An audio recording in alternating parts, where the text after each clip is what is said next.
Alright guys, this is Jerningham here. Some very more sad news today in the UK and probably Northern Ireland, Scotland and Wales. And Manchester have got their own numbers, but saying that, and the total of deaths have gone up today, 545 in the UK of coronavirus. Very sad news. I thought I'd tell you all. I need to find out the total, so I've only got that total at the moment, but should tell me on the screen in a minute the rest of the total. I think it's like 35,000. I could be wrong, but I mean, I know the totals usually when you can see them, but I'm going to try and find out now what the deaths are. I know it's 500 and something. I just hate adverts on the news channels as well.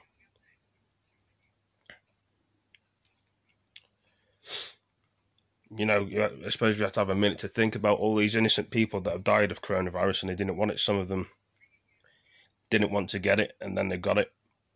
No fault of their own. It's a very bad disease, a very bad germ, and a very bad infection.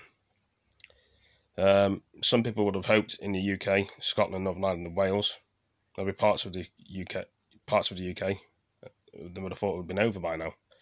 But we're still going with numbers. We're still losing people. It's up and down like a yo-yo, which is pretty serious.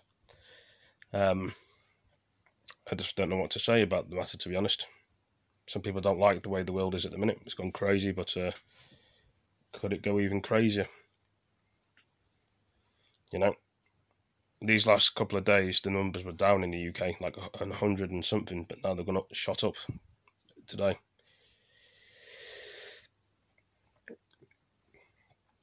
As you can see here, I'm just looking at the news on the TV. That's the weather for today across the world. That's what I'm watching at the minute. Some people are probably not interested in watching the weather, some people are, but anyway. Waiting away, waiting every time. Beard's grown again.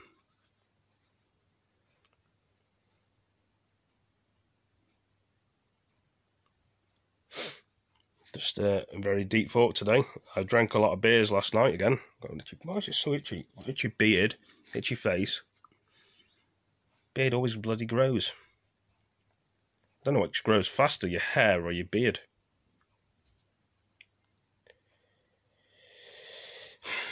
What could one say and what could one do in this pandemic? It's like waiting for bloody paint to dry.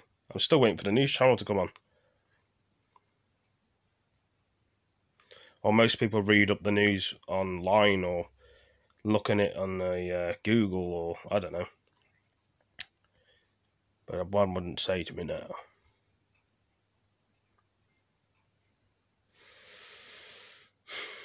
In very, very deep thought. Gonna get this beard off, shaving it.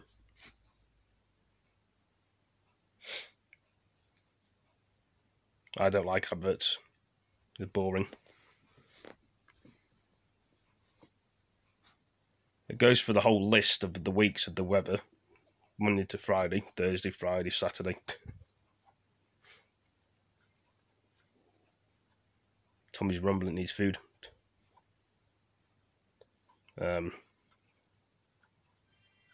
going to hear the news.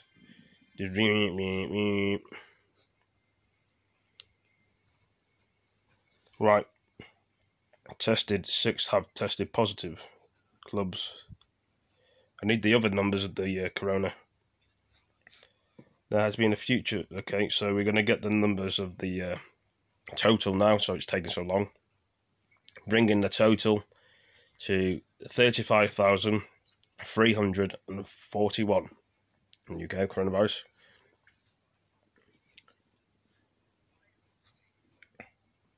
Science was wrong, advice at the time was wrong. I'm not surprised if people then think we made a wrong decision. Unemployment rises to 2.1 say the scientist was wrong. To 865,000 new claims. Also, 6 unnamed Premier League players test positive for the virus just as the teams return to training. Also hacking EasyJet, 9 million customers affected, including 2,000 people's credit card details.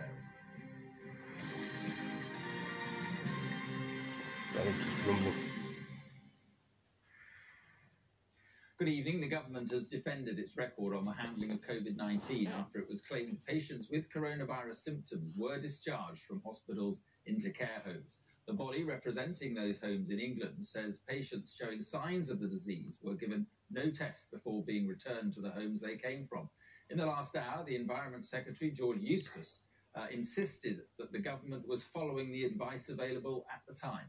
Well, look, we don't accept the caricature that we took an approach that was wrong. Very early on in this epidemic, we had protocols in place. Surely with people with coronavirus, they should put them into a separate place so they don't spread it. As the situation developed, then more stringent policies were introduced.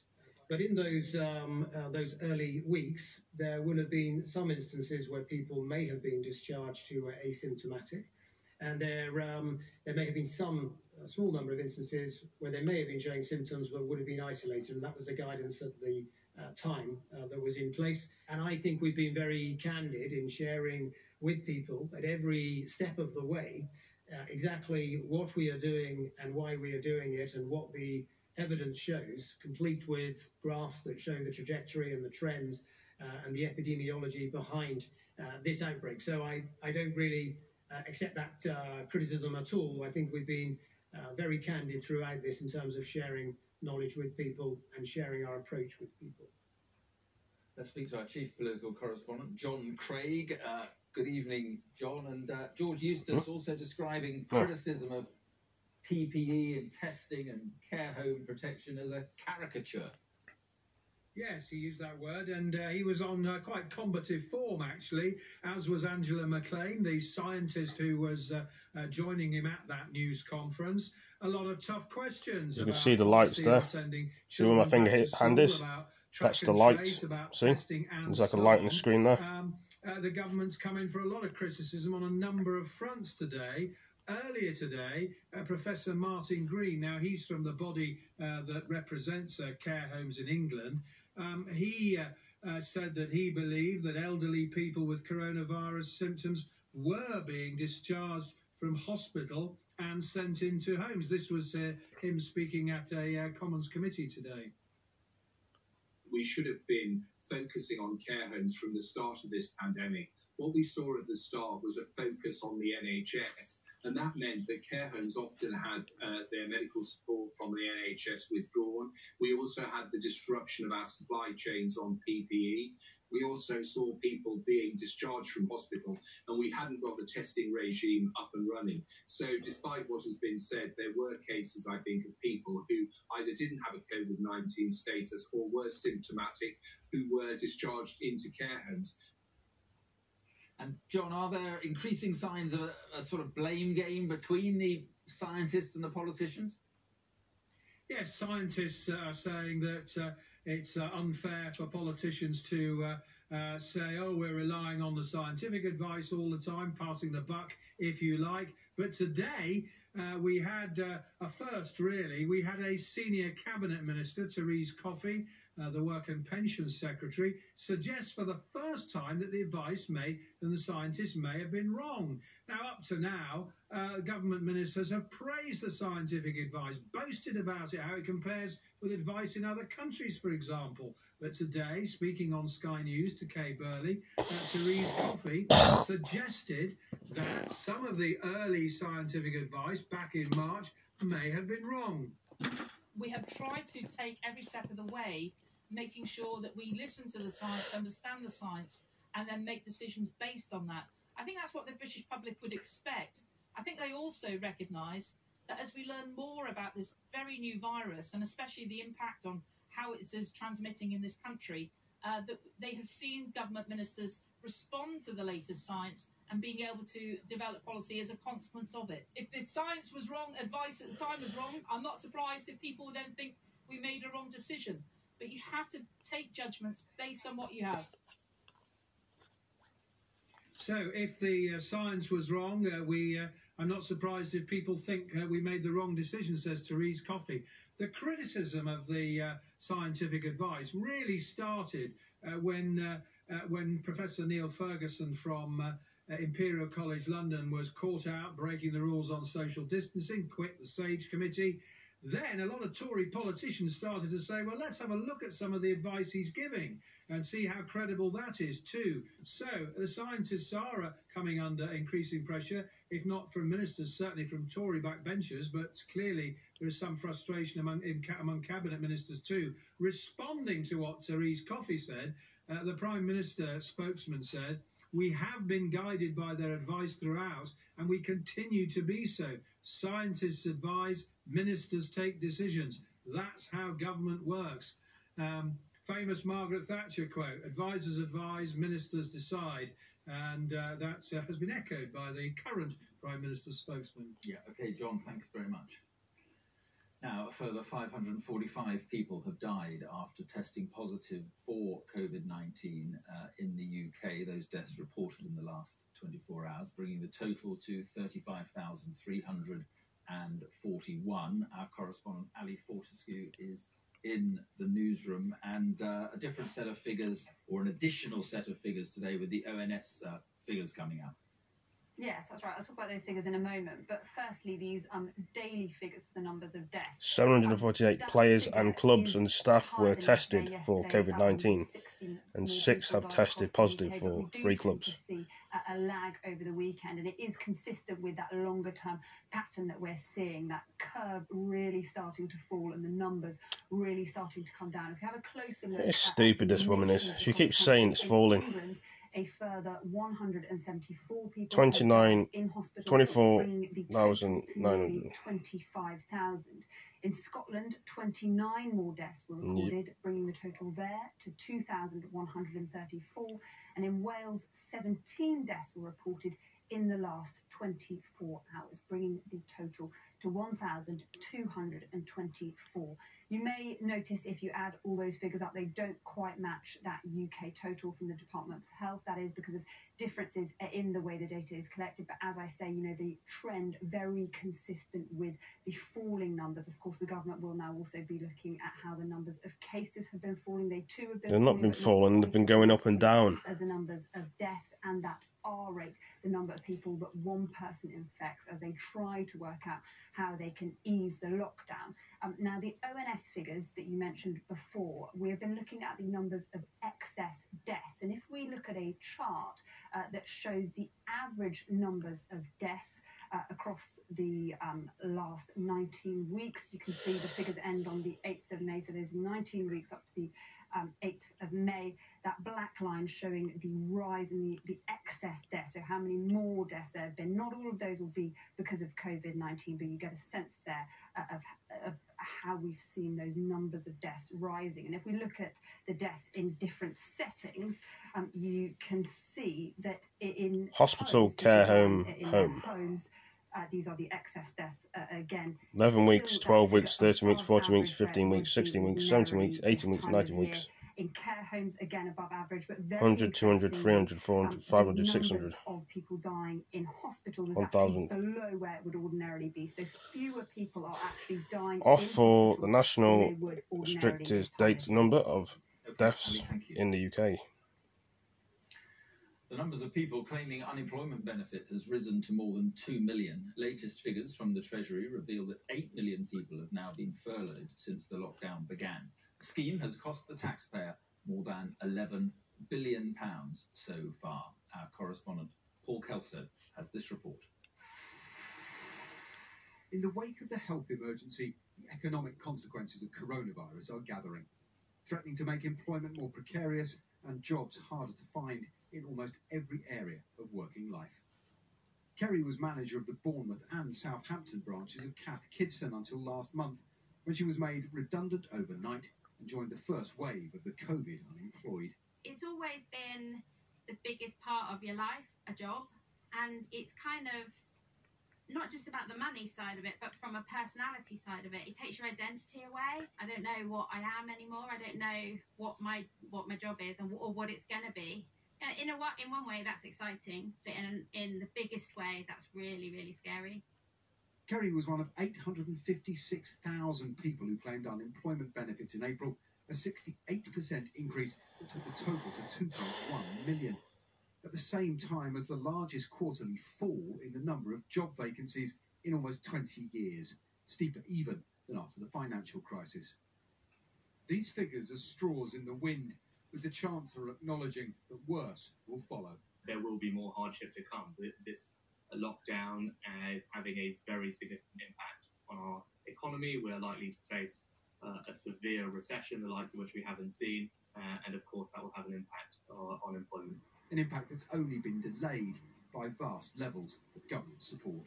Through the furlough scheme, the state is paying the wages of around 8 million people at nearly 1 million companies, as well as 2 million self-employed people. And that support is only temporary and may only be delaying an era of mass unemployment and the consequences it will bring to the economy and for workers.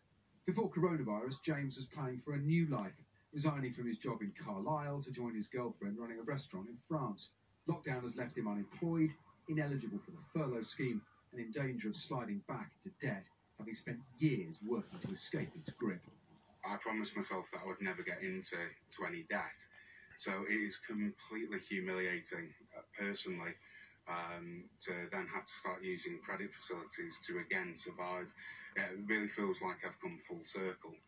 Without further support in streets and houses around the country, stories like this may become routine. Paul Kelso, Sky News.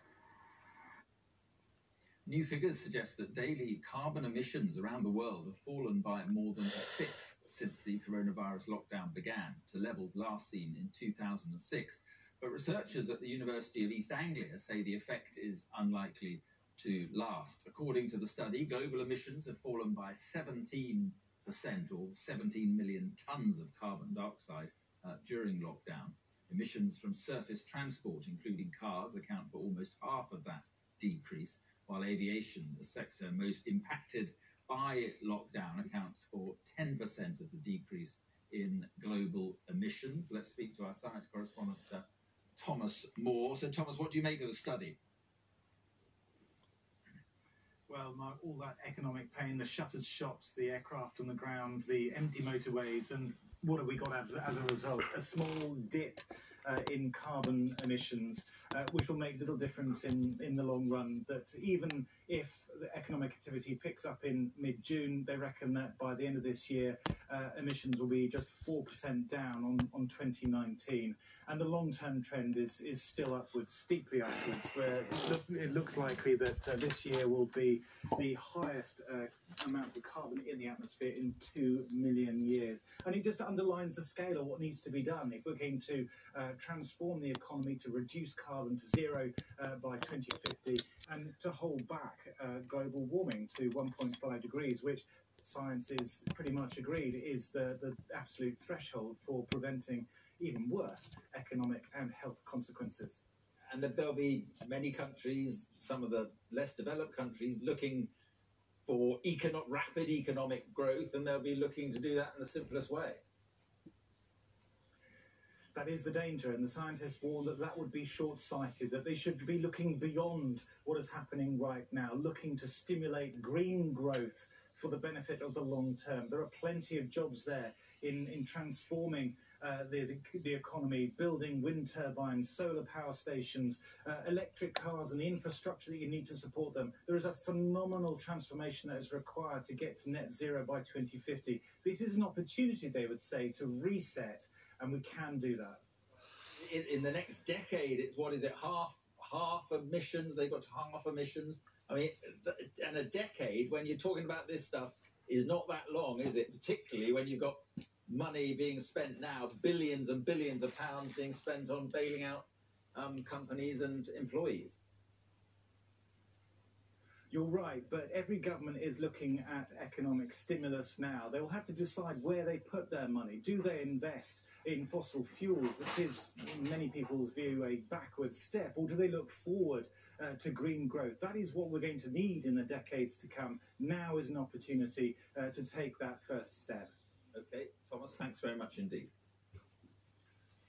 Now, the body representing care homes in England says untested patients were discharged from hospital back into care homes. It comes as the latest figures show almost 10,000 people have now died with COVID-19 in care homes in England and Wales. But exactly how residents of care homes caught the virus is still not entirely clear. A leaked study suggests it could have been spread by care workers moving from home to home. I'm joined by Vic Rayner, head of the National Care Forum, which represents not-for-profit health and social care providers. Thank you for being with us. So, first of all, George Eustace saying in the news briefing at Downing Street earlier that the government's actions on PPE in care homes have been timely. What would you say about that? Well, I think we're still in a position where we're having conversations about PPE and testing 10 weeks on into this virus. So I think for many providers on the ground, their experience is that these things are not yet sorted, and the government's response hasn't been timely or acute enough to ensure that care homes and home care providers have got access to the PPE that they need. So I would dispute that. So where do you see the truth in this? First, we're told it's NHS hospitals discharging patients back to care homes that helped cause this. Now there's strong evidence that agency care workers moving from home to home may have helped spread it. Where do you think the truth is? Is it a bit of both, or what's the truth? I think part of the challenge is we don't have the proper data to tell us this. So I think, what I would be really clear is that it's not helpful for us to particularly to put agency workers as the villains of the piece in this. That we have got a situation where care homes and home care providers have had structural shortages in terms of staff for many years. So what organisations have tried to do is to minimise that staff movement as much as possible. But where there are large-scale absences through self-isolation and other things, the use of agency staff has been important and fundamental in terms of getting the right care. But organisations have tried to minimise that movement of those staff right from the start. So I think that's one element of it. In terms of the kind of hospital discharge, I think, again, as I say, part of the challenge is around not having that data there. So we're looking very closely at trying to get the discharge data and being clear about how that discharge happened and whether it was happening in a way that enabled organisations to be able to plan safely and securely for those residents to come into care homes and for those residents who are already within those homes and the staff to be safe within that. Some agency staff, I was reading, many agency staff seem to be on 0-hour contracts. So with that and a high level, as you were just saying, of vacancies and a high turnover of staff vacancies in care homes, that does seem quite a dangerous mix if people, on 0-hour contracts need to be paid and want to go to work. Yeah, so I think that's where homes have really tried to think about how they employ those agency staff in a way that means that they can have, have the full income that they need. So lots of times organisations have been doing that, off their own bat, and now we have, through the infection control support scheme, some more additional funding coming in to support some of that. It's a small amount, but it's a start in terms of recognising some of the challenges of minimising workforce movement. But alongside this, it's really important that if we do this, we have to have a meaningful testing regime. We have to have an ability to determine whether staff are COVID positive or not, whether they're asymptomatic or symptomatic in terms of that. We need to get those test results really quickly out, whether it's for agency staff or staff who are on permanent contracts. Without that information, it's not possible for organisations and employers to plan appropriately and to keep staff and residents safe. Yeah, and of course this lack of testing was just at the time when this was starting to spread into care homes. There are some homes that have been, I suppose you could say, buying out staff, as it were, to keep them in one home. Should there be a system looked at perhaps where either the care homes or the government pays staff enough to stay in one home rather than having to move between homes, or is that just not practical because of the turnover and self-isolating and so forth? I think we should look at all those possibilities, because clearly, what we want to do is to make sure that, where we possibly can, not just in terms of the spread of COVID, but just because this is what makes great care. If you can have continuity of care from the same members of staff to the same people needing it, that's a much better experience from everyone all round. There's lots of kind of structural challenges about the social care workforce that need to be addressed, and many of those are around pay and reward and recognition and career structure. But yes, if there's some short-term possibilities of either enabling funding to flow to employers to enable them to do that quickly, then yeah, let's get some of those ideas out on the table. But let's also not forget that at the end of this, we need to make sure that we have a workforce that is valued and recognised for all the fantastic work they've been doing during this, and for the continuing great care that they will provide going forward, be they agency or permanently employed. Yeah, absolutely. Point well made. Okay, Vic Rayner, appreciate your time. Thank you very much. This is the News Hour. Coming up, 6 Premier League players test positive for corona. That should be 6 Premier League players and staff actually test positive for coronavirus as teams return to training.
Party. I'm having a party, a girls' party. Yay, where are your drinks, girls?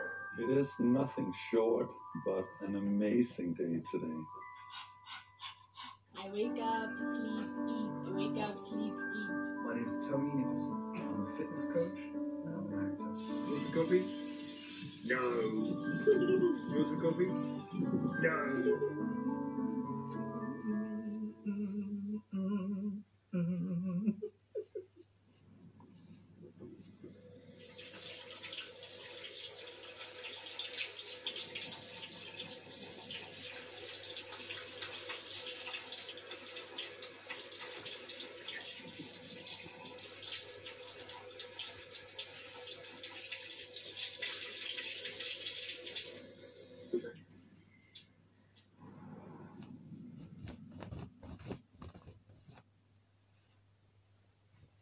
That's coming up next on Sky News. Now for the story behind the headline. I'm Dermot Manahan and I'm the new host of the Sky News Daily Podcast, bringing you news and in-depth analysis from our team of specialists. I'll be joined by our experts to delve into the stories that matter to you. Trusted news with no agenda. The Sky News Daily Podcast, wherever you get your podcasts from. Welcome back. 6 players and staff at 3 unnamed Premier League clubs have tested positive for coronavirus. It comes as some team return to training today. Let's go live to our correspondent, Enda Brady, who's following all this. Enda, what are the Premier League saying about all this? Just a very brief statement, Mark, with those numbers, really, which they've given us, they say, for transparency. So it is 6 players and or members of staff from 3 unnamed Premier League clubs. They won't be telling us who the players are or which clubs they're from. And basically, they've been told to stay away, to self-isolate. So training will continue without them. Testing, there will be more testing later in the week. And it's quite similar, really, to what we saw in Germany just a couple of weeks ago. The German football authorities, they tested every single player and coach and member of staff in the top 2 divisions, and they had quite similar numbers. So really, it's if you look at it, it's 99.2% of those tested have been found to be clear of the virus. More tests later in the week. Training will continue. It was very, very strange for a lot of players going back to training in very, very small groups.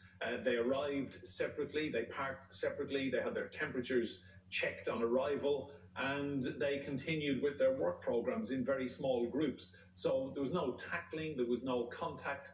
They couldn't even have a shower afterwards in the changing rooms. It was straight into your vehicle and go home and shower there. So English Premier League football is on its way back, but it is going to take some time. I mean, the Germans, they got their league up and running behind closed doors at the weekend, but that was 5 weeks on from the resumption of training. So testing is key to everything, and the latest figures we have from the Premier League this evening, 6 positive tests out of a total of 748, which were conducted, as I understand it, Saturday and Sunday. Yeah, so will this, do you think, have an impact on the thinking? Because, as you say, these tests were before the players gathered back with their clubs for training. I think the Premier League will look towards what happened in Germany, and they will probably take some solace from the fact that these numbers are roughly very, very similar to the figures that came out of the Bundesliga when they started testing players and coaches and members of staff. And what they did was they immediately told those people who tested positive to self-isolate and to stay away. So training will continue tomorrow. Manchester United are back tomorrow, Liverpool as well, Watford. A lot of the clubs were out training today.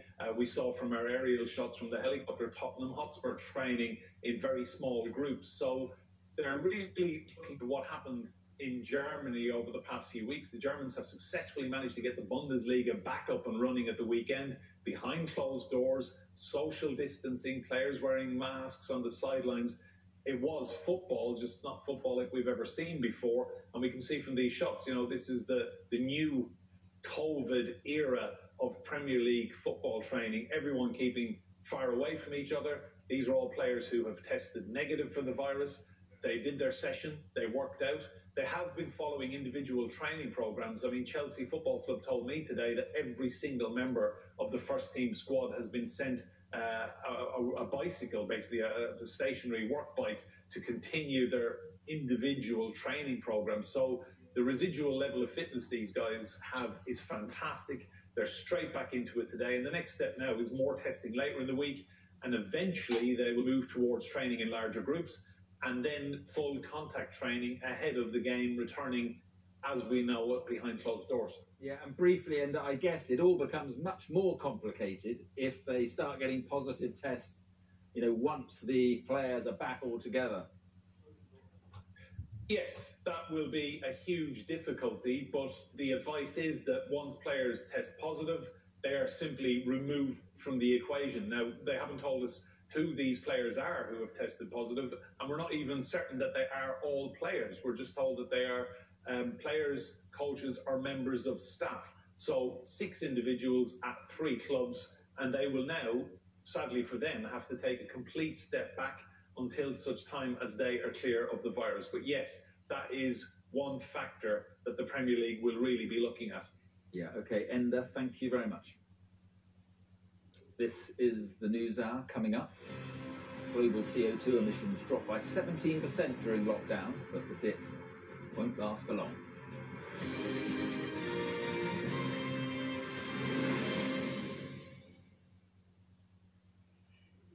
The first daily briefing announcing some highly significant changes to the way we are going to live our lives. Nobody thought they'd be treating so many so quickly. Something nobody expected.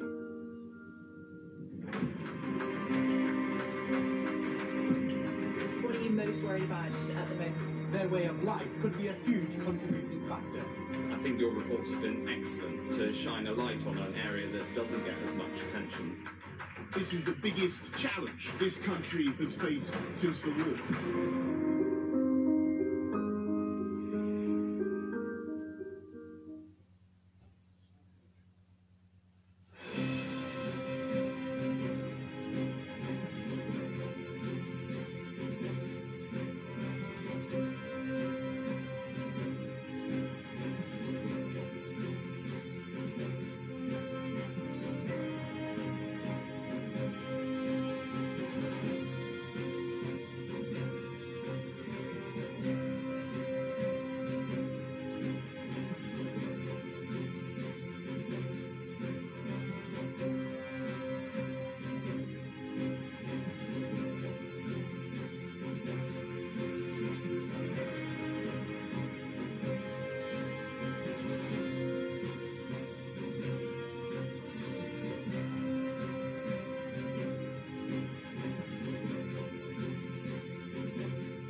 Alright guys and girls, thank you for joining me, and I'll catch you in the next video. Hope you all enjoyed the video. Give it a like, give it a comment, and share it with your friends, and I'll be doing some more news later.